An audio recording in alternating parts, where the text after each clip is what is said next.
మంచిర్యాల జిల్లాలో రైతులు ఆందోళనకు దిగారు. జన్నారం మండలం పోనేకల్ పీఏసీఎస్ కార్యాలయం ముందు పురుగుల మందు డబ్బాలతో నిరసన. పీఏసీఎస్ సెంటర్లో వడ్లు కొనుగోలు చేసి 2 నెలలు దాటినా ఇంతవరకు డబ్బులు ఇవ్వలేదని రైతులు ఆవేదన వ్యక్తం చేశారు.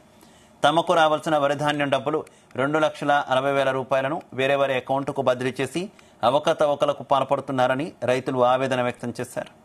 అడిగితే అధికారులు నిర్లక్ష్య సమాధానం చెప్తూ రైతుల్ని చాలా ఇబ్బందులకు గురి చేస్తున్నారు. మొన్న 20 తారీఖు లాస్ట్ తారీఖు అని వచ్చేసి అధికారులను రైతులు నిలదీయడం వల్ల రైతులు వాళ్ళని చాలా ఇబ్బందులకు పాలు చేస్తున్నారు.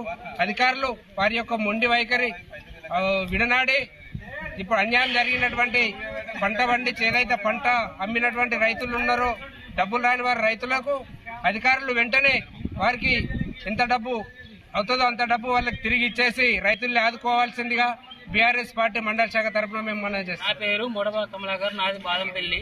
నేను ఒక రైతును. అయితే నాకు పండిన వడ్లను పిఎస్ఎస్ సెంటర్లో పోసిన 4 ఎకరాల డబ్బులు అంటే 2,36,000 రూపాయలు.